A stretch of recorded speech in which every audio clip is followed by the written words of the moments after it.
बातें करते हम खेतों की और उसके रखवाली की, बाग बगीचा फल फूलों फसलों की हरियाली की।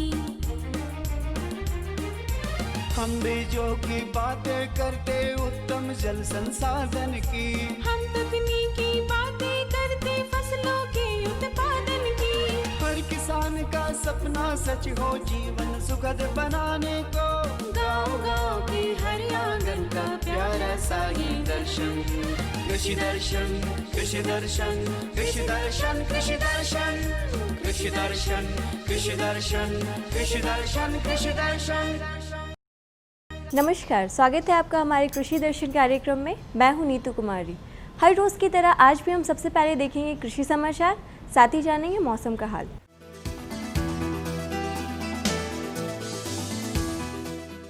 नमस्कार, कृषि समाचार में आपका स्वागत है। मैं हूं गोपाल कृष्णा। आइए देखते हैं आज कृषि समाचार में क्या है खास। बिरसा हरित ग्राम योजना से लाभान्वित होंगे 5 लाख ग्रामीण परिवार। उचित साफ सफाई द्वारा पशुओं को बचा सकते हैं थनैला रोग से। निकाय गुड़ाई के लिए उत्तम कृषि यंत्र है डच हो।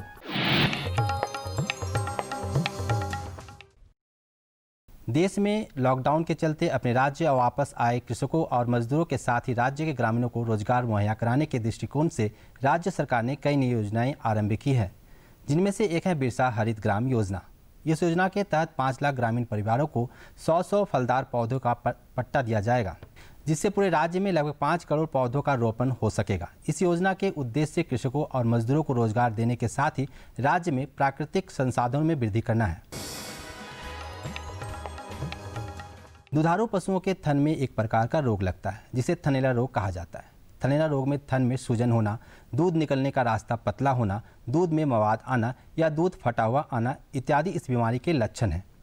थनैला रोग के लग जाने की स्थिति में पशु की मौत तो नहीं होती, लेकिन वह अनुपयोगी हो जाता है, जिससे पशुपालकों को बहुत नुकसान होता है। साफ सफाई इत्यादि कुछ बातों का ख्याल रखकर थनैला रोग से बचा जा सकता है। बेहतर फसल उत्पादन के लिए खेत की प्रकृति के अनुसार बीजों का चयन करना अच्छा होता है। हमारे कृषि विशेषज्ञों की राय में मध्य भूमि में यदि किसान धान लगा रहे हैं तो उनके लिए धान की IR 64 किस्म बेहतर साबित होंगे। तो जोन 2 में हम लोग IR 64 DRT1, उसके अलावा ललाट, नवीन, ये सब कुछ किस्में हैं जो खास करके देखा जाता है जोन 2 के लिए बहुत ही सूटेबल है। जोन 1 में जनरली हम लोग बोलते हैं MTU 7029, जिसको स्वर्णा धाम से नाम जानते हैं, IIT 5656 और इसके अलावा BPT 5204 और खास करके राजश्री। ये सब वेराइटी जो खास करके हैं ये जोन 1 के लिए सूटेबल है। लेकिन जब हाइब्रिड की बात करते हैं तो हाइब्रिड में बहुत सारे धान ऐसे हैं जो खास करके 120 दिन में 125 दिन में तैयार होता है, जिसको हम लोग जोन 2 में भी और जोन 3 में दोनों में लगा सकते हैं। उसमें हम लोग का राइस तेज, PSC 801, PSC 837 और ये PHB 71, ये खास करके हम लोग बोलते हैं जोन 2 में या जोन 3 में लगा सकते हैं। जोन 1 के लिए राइस 6444 गोल्ड जो हाइब्रिड राइस है, जो बहुत ही अच्छा वेराइटी अच्छा किस्म है कह सकते हैं धान का, जो बहुत ज़्यादा उपज देता है। ये हाइब्रिड है, खास करके हम लोग झारखंड में इसको हम लोग बिरसा कृषि विश्वविद्यालय प्रमोट भी कर रहा है। पशुओं में एक बीमारी लगती है कृमि की। पशुओं में कृमि हो जाने की स्थिति में कमजोरी, अरुचि, दस्त के अलावे उत्पादन में कमी आना इत्यादि समस्याएं आती है। उचित समय पर कृमि का इलाज नहीं होने से पशुओं की जान तक जा सकती है। कृमि के लक्षण होने की स्थिति में अल्बेंडाजोल नामक दवा लेना लाभकारी होता है। साथ ही पशु चिकित्सक से सलाह भी लें। डिवर्मिंग देखिए, जो बकरी चरने वाले जानवर है, तो जो भी चरने वाले हमारे पशु हैं उनके पेट के अंदर में कृमि होने की बहुत ज़्यादा संभावना होती है। ऐसी स्थिति में बकरियों को हर 2 महीने के अंतराल पर आपको कृमिनाशक दवा यानी कि एल्बेंडाजोल भी मिलता है या फिर इस तरह की दवा आप एक गोली बड़े वाले बकरी को, और जो बच्चे हैं जो चिंगना जिसको कहते हैं, तो उसे आप आधा गोली अवश्य दे दें। और ये 2 महीने के अंतराल पर अगर देंगे तो जितने भी कृमि उसके पेट में 2 महीने के अंदर होगा वो निकल जाएंगे।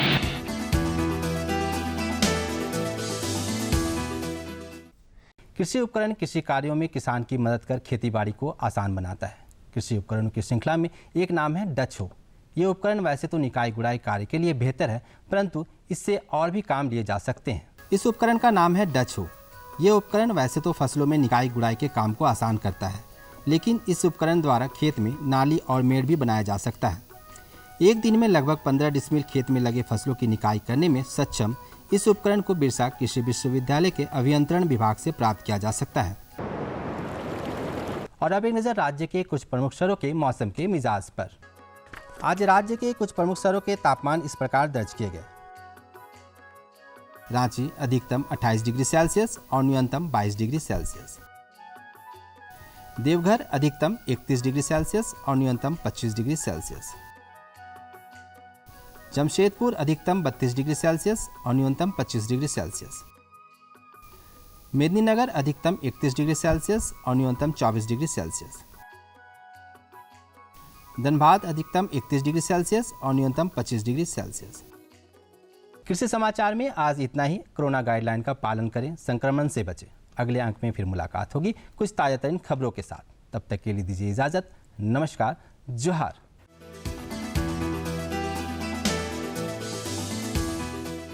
किसान भाइयों, अभी आपने देखा कृषि समाचार, जिसमें आपने देखा कि कैसे हमारे किसान भाई बहन मेहनत करके कृषि में आगे बढ़ रहे हैं, और साथ ही जाना मौसम का हाल। यहाँ पर रुकेंगे एक छोटे से विराम के लिए, जल्द होंगे हाजिर।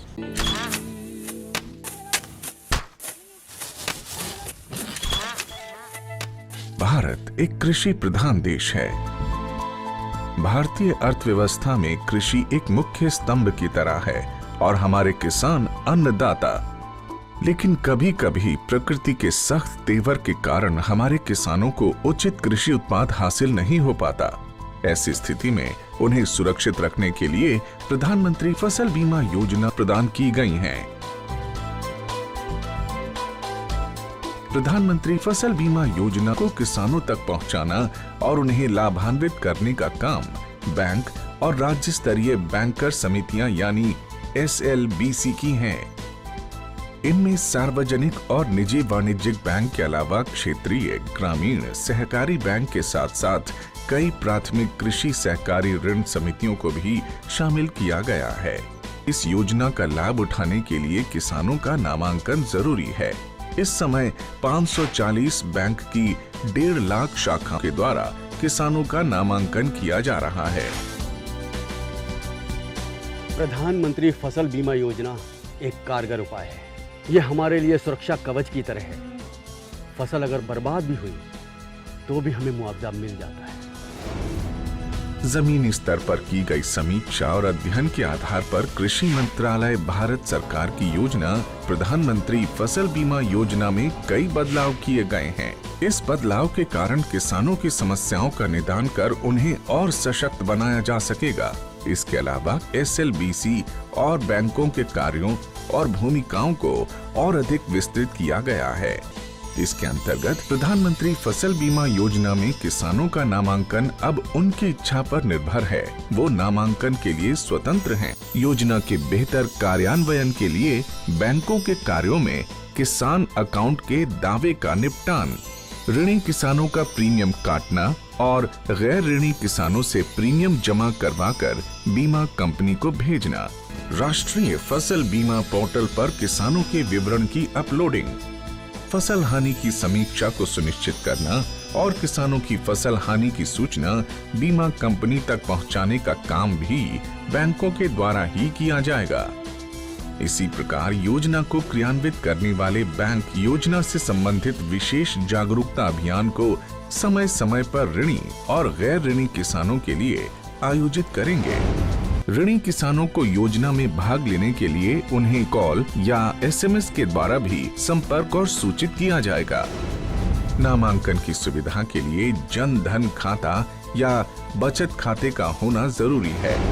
गैर ऋणी किसानों का बैंक में खाता मौजूद नहीं है तो पहले उनका बचत खाता खोलकर सभी सुविधाएं दी जाएंगी। बैंक की शाखाओं को घोषणा पत्र की हार्ड और सॉफ्ट कॉपी को भविष्य में पत्राचार के लिए संभाल कर रखना होगा और उसकी एक कॉपी या एक्नॉलेजमेंट किसान के हवाले किया जाएगा। नामांकन के लिए कट ऑफ डेट से 2 दिन पहले तक बीमा के लिए फसल का नाम बदलने का प्रावधान होगा। बैंक की शाखाएं नेशनल क्रॉप इंश्योरेंस पोर्टल पर सभी विवरण भी दर्ज करेंगी। सभी किसानों और विशेष ऋणी किसानों के आधार नंबर को जांचकर बैंक द्वारा अपडेट किया जाएगा। राज्य और जिला अधिकारी संबंधित एजेंसी और बीमा कंपनी के समक्ष किसानों को शिकायतों की सुविधा प्रदान करने का काम भी बैंकों के द्वारा किया जाएगा। SLBC बैंकों के लिए स्थापित एक शीर्ष संस्था है। यह संस्था राज्य सरकार और भारत सरकार के साथ समन्वय स्थापित कर सदस्य बैंकों के द्वारा प्रधानमंत्री फसल बीमा योजना को क्रियान्वित कर भारत के किसानों को सशक्त करने का काम कर रही है और उसका सीधा लाभ हमारे देश के किसानों तक पहुंचाया जा रहा है। सशक्त किसान, देश की शान। विराम के बाद आपका स्वागत है हमारे कृषि दर्शन कार्यक्रम में। किसान भाइयों, आज हम सबसे पहले बात करेंगे फसलों में जीवाणु खाद के प्रयोग के बारे में अथवा उसकी प्रयोग विधि के बारे में। किसान भाइयों, जीवाणु खाद को मिट्टी के लिए एक वरदान के रूप में माना गया है। जीवाणु खाद के प्रयोग से आप रासायनिक उर्वरक की बचत भी कर सकते हैं अथवा साथ ही साथ जीवाणु खाद के प्रयोग से आप मिट्टी की उर्वरा शक्ति को भी बढ़ा सकते हैं। तो आइए जानते हैं इसकी अधिक जानकारी अपने विशेषज्ञ से। किसान अपनी फसल की अच्छी पैदावार के लिए विभिन्न तरह की रासायनिक खाद इस्तेमाल करते हैं। खेतों में रासायनिक खादों के इस्तेमाल से फसल के साथ साथ मिट्टी की उर्वरक क्षमता पर भी असर पड़ता है। ऐसे में किसान जैविक उपचार अपनाकर अपनी फसल की पैदावार के साथ साथ ज़मीन की उर्वरता भी बढ़ा सकते हैं। आज हमारे किसान जो हैं समय के साथ साथ खेती के तकनीक में भी बदलाव आ रहा है। आज हमारे किसान जैविक खेती की ओर उनका झुकाव हो रहा है। अगर हम जैविक खेती की बात करते हैं तो जीवाणु खाद का बड़ा ही महत्व है। इसी क्रम में आप पहुँचे हैं रामकृष्ण विवेकानंद विश्वविद्यालय में और हमारे साथ यहाँ के सहायक प्राध्यापक डॉक्टर अज्ञात कुमार जी हैं। आइए उनसे हम जानते हैं कि जैविक खाद का कितना महत्व है और उसकी विधि किस तरीके से किसान हमारे उसके खेतों में उपयोग करें। जीवाणु खाद की जब बात करते हैं तो हमने पिछले काफ़ी दशकों से रासायनिक उर्वरकों का काफ़ी उपयोग किया है, जिससे कि हमारे मिट्टी की उर्वरा शक्ति ख़त्म हो गई है और साथ ही साथ जो है हमारी ज़मीन में बहुत तरह के जो है प्रॉब्लम्स आने लगे हैं, जैसे कि ज़मीन का सख्त हो जाना या फिर जो है वाटर लॉगिंग कंडीशन हो जाना या फिर जो है pH मान का बढ़ जाना, अम्लीय या क्षारीय मिट्टी हो जाना। तो इन सब चीज़ों से बचने के लिए हमें रासायनिक खादों की रासायनिक उर्वरकों की कमी करनी होगी, जिसके लिए हमें वैकल्पिक उपाय सोचने की ज़रूरत है। जब हम वैकल्पिक उपाय की बात करते हैं तो उसमें जीवाणु खादों का बहुत अहम योगदान होता है।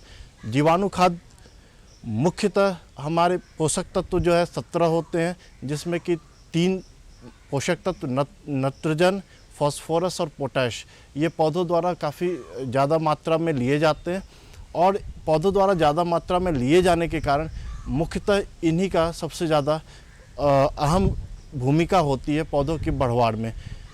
तो हमें मुख्य रूप से नाइट्रोजन, फास्फोरस और पोटैश जो है अपने खेतों में डालना पड़ता है और इसीलिए हमें जो है जीवाणु खादों को उस हिसाब से लेना चाहिए जो कि जो है हमारे नाइट्रोजन, फास्फोरस की कमी को पूरा कर सकें। जीवाणु खाद के प्रयोग से रासायनिक उर्वरक की बचत होती है।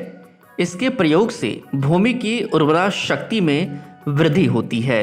जब हम जीवाणु खाद का प्रयोग करते हैं तो वो वायुमंडल के जो है नाइट्रोजन को पौधों को उपलब्ध कराता है, साथ ही साथ जो फास्फोरस हमारा अघुलनशील अवस्था में मिट्टी में पाया जाता है उसको घुलनशील बनाता है और जिंक और अन्य माइक्रोन्यूट्रिएंट्स के साथ साथ आपके जो है ग्रोथ हार्मोन्स, विटामिन्स और एमिनो एसिड्स का सिक्रेशन कर पौधों की बढ़ोतरी करता है।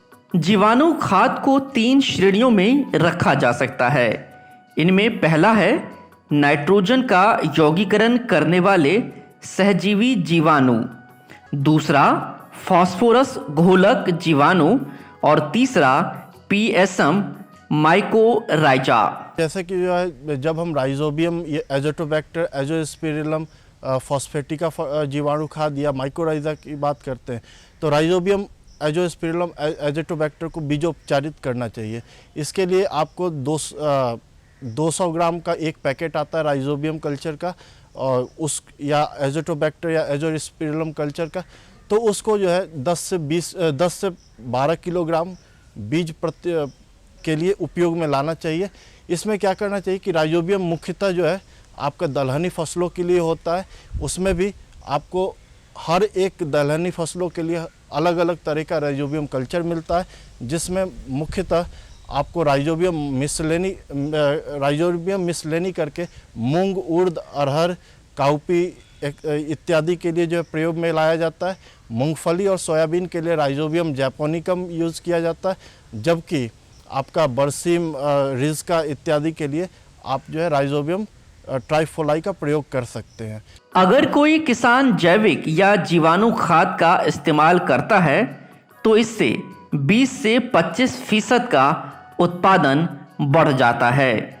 इतना ही नहीं, जीवाणु खाद से फसल की गुणवत्ता भी काफ़ी बढ़ जाती है। धान की खेत में जो है नाइट्रोजन की आपूर्ति के लिए जिन जैविक जीवाणु खादों का उपयोग करना चाहिए, उसमें एजोटोबैक्टर और एजोस्पिरिलम मुख्यतः है, जो कि आप धान, सब्जी जैसे कि टमाटर, बैगन, आलू, प्याज, लहसुन और अन्य गोभी वर्गीय सब्जियों में प्रयोग कर सकते हैं। इसके लिए आपको 200 ग्राम का जो जीवाणु खाद का पैकेट होता है, उसको 300 से 400 ml पानी में मिलाकर घोल बना लेना चाहिए और उसको 10 से 12 किलोग्राम बीजों पे अच्छे तरीके से डालना चाहिए और उसको मिलाते रहना चाहिए। आप उसको तब तक मिलाएं जब तक बीजों पर उनका पूरा लेप न बन जाए। जैसे ही बीजों पर उनका लेप बन जाता है तो उनको जो है एक सूखे हुए ठंडे जगह पे जो है कुछ देर के लिए आप 10 से 15 मिनट के लिए उनको सूखने के लिए छोड़ दें और उसके बाद तुरंत उनकी बुआई करें। अगर हम बात करते हैं सब्जी की बात करते हैं या फिर दलहन की जो बात करते हैं, उत्पादन पे कितना असर पड़ता है? अगर कोई किसान जो है जैविक खाद का प्रयोग करता है तो उत्पादन पे कितना बदलाव आता है, कितना उससे बढ़ता है उत्पादन उससे? मुख्यतः जो है आप जब जीवाणु खादों का प्रयोग करेंगे तो आपको 20 से 30% जो है उत्पादन में बढ़ोतरी होती है और साथ ही साथ जो भी आपके उत्पाद हैं उनकी जो है क्वालिटी में भी काफ़ी इम्प्रूवमेंट मिलता है। अगर पर्यावरण दृष्टिकोण की बात करते हैं तो हमारे पर्यावरण पे इसका क्या प्रभाव पड़ता है? हमारे मानव शरीर पे जो उसका खाते हैं उन पे कितना प्रभाव पड़ता है इससे? जीवाणु खाद मुख्यतः जो है वो उनका पर्यावरण के प्रदूषण में कोई योगदान नहीं होता है। वो हालांकि जो है आपके पर्यावरण से जितने भी नाइट्रोजन के विभिन्न गैसेस हैं उनको जो है फिक्स करके और पौधों को उपलब्ध कराते हैं। तो इस तरह से उनका जो है न पर्यावरण पर किसी तरीके का कोई प्रभाव पड़ता है। हाँ, जैविक अंश होते हैं। जैविक अंशों के मिलने से पौधों की जो बढ़ोतरी होती है, उनके जड़ की बढ़ोतरी या उनके जो है उत्पाद की जो बढ़ोतरी होती है, उससे जो है पौधे पोषक तत्वों को काफ़ी अच्छे से अवशोषित करते हैं और जिसके कारण जो है आपका जो भी कृषि उत्पाद हैं उनकी क्वालिटी में जो है काफ़ी इम्प्रूवमेंट होती है। किसान भाई, अभी हम बात करेंगे पशुओं में हरे चारे का महत्व। हरे चारे से आप अपने पशु को स्वस्थ अथवा उनके दूध के पोषण को बढ़ा सकते हैं। हरे चारे में विटामिन ए अथवा खनिज की मात्रा अधिक होती है। आइए इसकी अधिक जानकारी लेते हैं हम अपने विशेषज्ञ से। आज हम कृषि विज्ञान केंद्र दिव्यायन में मौजूद हैं और हमारे साथ है यहाँ के कृषि वैज्ञानिक डॉक्टर भरत महतो, जिनसे हम बातचीत करेंगे और जानेंगे कि पशुओं के लिए हरे चारे का महत्व क्यों है और किस प्रकार से पशुओं को हरा चारा देना चाहिए कि ज़्यादा से ज़्यादा लाभ पशुओं को मिल पाए। आपका हमारे कार्यक्रम में बहुत बहुत स्वागत है। सबसे पहले तो हम आपसे यही जानना चाहेंगे कि पशुओं के लिए हरे चारे का क्या महत्व है। नमस्कार किसान भाई, जैसा कि हम लोग सभी जानते हैं पशुओं में हरे चारे का महत्व विशेष करके जो जुगाली करने वाले जानवर हैं या जैसे वो पागुर करने वाले जानवर हैं, उन सबों में जो पशु उत्पादन होता है, उत्पादन में सबसे बड़ा महत्व पशु चारा का ही होता है।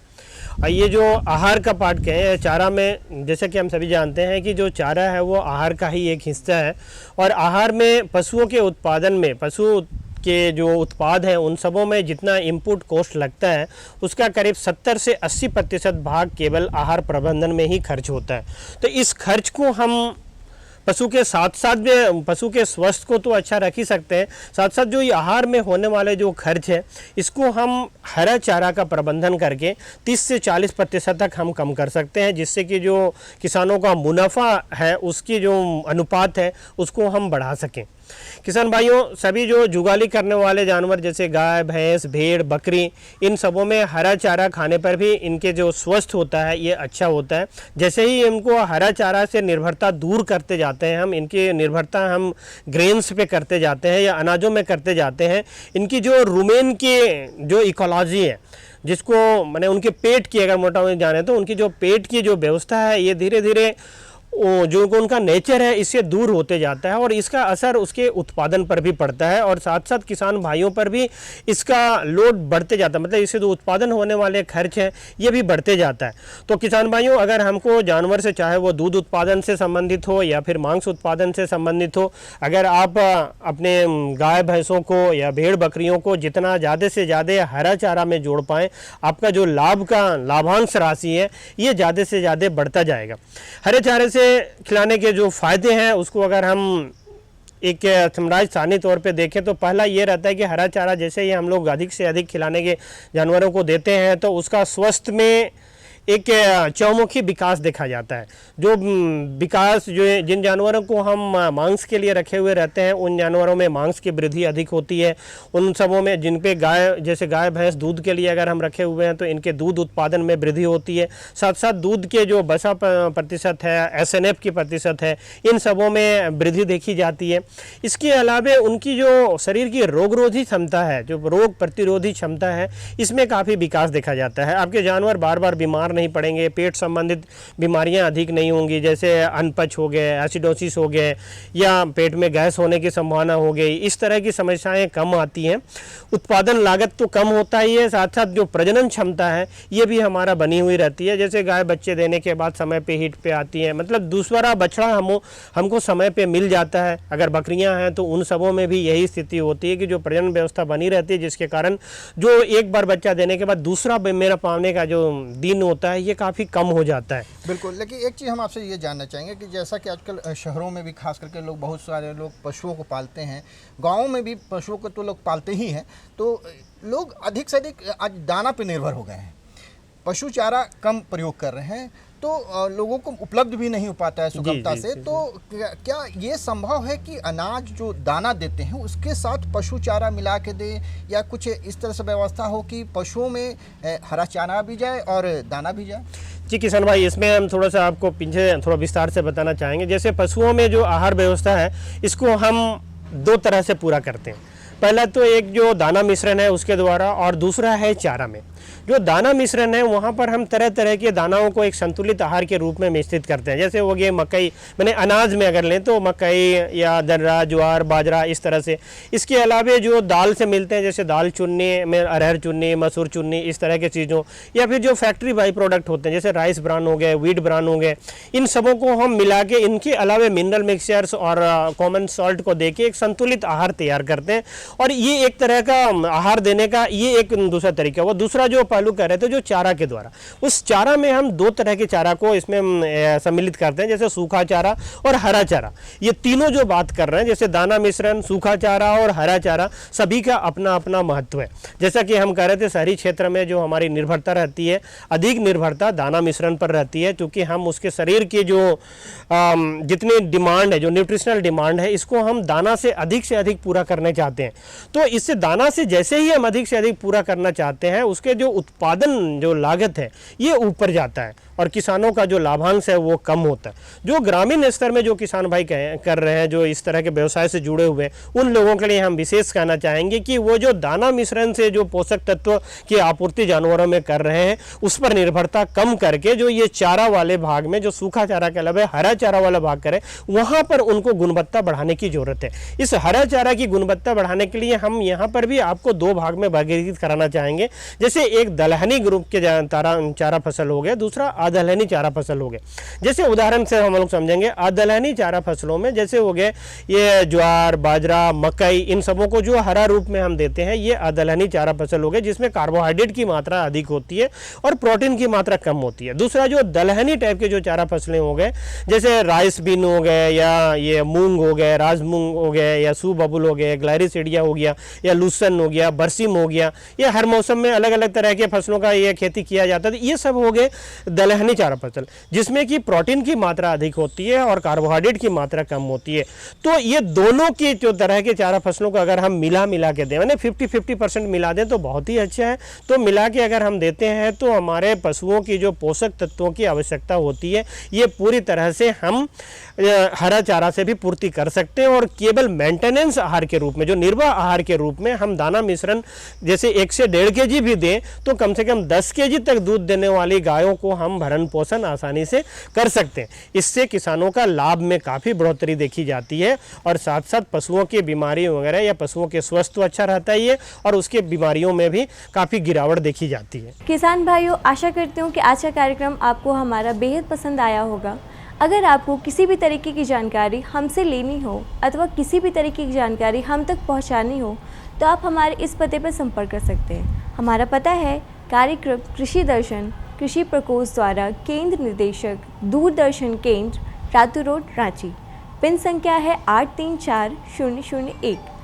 एक बात और, अगर आपसे किसी भी कारणवश हमारा ये कार्यक्रम छूट जाता है तो आप ये हमारा कार्यक्रम सोशल मीडिया पे भी देख सकते हैं, जैसे यूट्यूब पे, ट्विटर पे अथवा फेसबुक पे।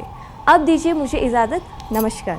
हम बीजों की बातें करते उत्तम जल संसाधन की, हम तकनीकी बातें करते फसलों के उत्पादन की। हर किसान का सपना सच हो जीवन सुखद बनाने को, गाँव-गाँव की हर आंगन का प्यारा सा ही दर्शन। कृषि दर्शन, कृषि दर्शन, कृषि दर्शन, कृषि दर्शन, कृषि दर्शन, कृषि दर्शन, कृषि दर्शन।